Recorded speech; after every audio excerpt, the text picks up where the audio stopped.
તો રામ રામ ને સીતારામ બધાને ને તમે જે અમારી પાછળ મકાન જોઈ રહ્યા છો હાઈ ક્લાસના કંઈ ઘટે નહીં એવા એ અમારા પાડોશી છે અને એ રહે છે રાજકોટ. પહેલાં પૂના રહેતા, હવે અત્યારે રાજકોટ રહે છે. અહીંયા મકાન બનાવ્યા એકદમ મસ્ત, જોઈ લો. હાઈ ક્લાસના અહીં રહેતા નથી, એ રહે છે રાજકોટ. પહેલાં પૂના રહેતા, હવે રાજકોટ રહે છે. હાઈ ક્લાસના જોઈ લો. એના મમ્મી પપ્પા માટે બનાવ્યા હતા મકાન, પણ દુઃખ સાથે કહેવું પડે છે કે એના પપ્પા એક્સપાયર થઈ ગયા.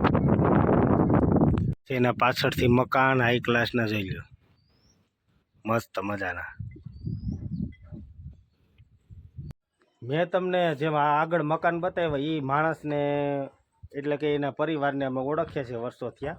એ હાવ ગરીબાઈમાંથી પસાર થઈ ગયેલ છે અને આવા મકાન જો અહીંથી પણ એના વ્યૂ દેખાય તમને. આ મકાન છે ને એના મમ્મી પપ્પા માટે સ્પેશિયલ બનાવ્યા હતા અને એ લોકો તો અહીં રહેતા નહીં, એના મેરેજ થઈ ગયા પણ અહીં રહેતા નહીં. પણ મેરેજ થઈ ગયા પછી અત્યારના યુગમાં છોકરોને વહુ આવા મળવા બહુ મુશ્કેલ છે. બહુ સારી રીતે મા બાપને સાચવતા. અત્યારે તો ભાઈ એક્સપાયર થઈ ગયા, એટેક આવ્યો તો એના મમ્મી છે સારી રીતે ખૂબ સાચવે છે. એના મમ્મીનો સ્વભાવ બહુ મસ્ત છે, કંઈ ઘટે નહીં એવું. અને એ માણસને કે આવીને આખા પરિવારને કંઈ અભિમાન નહીં કે એવું કાંઈ નહીં. નકર તો ઘણીવાર એવું થતું હોય કે પૈસા ન હોય ને આવી જાય એટલે અભિમાન આવી જતો હોય, પણ આ લોકોને તો એવું કશું જ નહીં કે અભિમાન લઈ આવું કે કાંઈ. સામાન્ય સાદાઈમાં રહે છે હાઈ ક્લાસના. એ ભાઈ તો બિચારા આ મકાન બનાવ્યા તો માણી જ ન હોય ગયા, કારણ કે હજી તો લાદી નાખવાની બાકી હતી, તાઈને એટેક આવી ગયો એટલે મકાન તો માં રહી ન હોય ગયા. પણ બેન રહેતા એના ઘરના, એ બેન રહેતા એ થોડોક સમય રહ્યો, પછી મજા ન આવે એકલા એકલા રહેવાનું. એના દીકરો અને વહુ છે એની સાથે રહેવા વહી ગયા. અને એક જોવા જાય ને તો માજીનો સ્વભાવ બહુ એક નંબર છે, કંઈ ઘટે નહીં એવો. કોઈ દી કોઈને તકલીફ થાય, કોઈને ખૂચે એવા શબ્દો કોઈ દી કાઢે જ નહીં, અને કોઈ દી એવું બોલે જ નહીં કે સામેવાળાને તકલીફ થાય એવું કોઈ દી બોલે જ નહીં.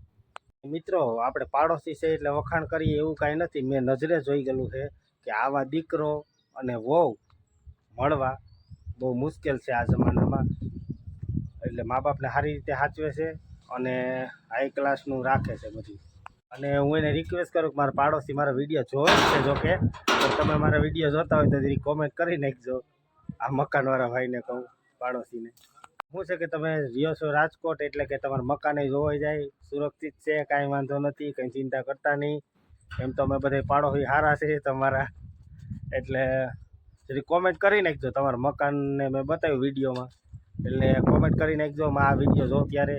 અને બીજા મિત્રોને પણ મારા આવા અવનવા વિડીયો જોવા માટે લાઈક શેર સબસ્ક્રાઈબ કરી નાખજો.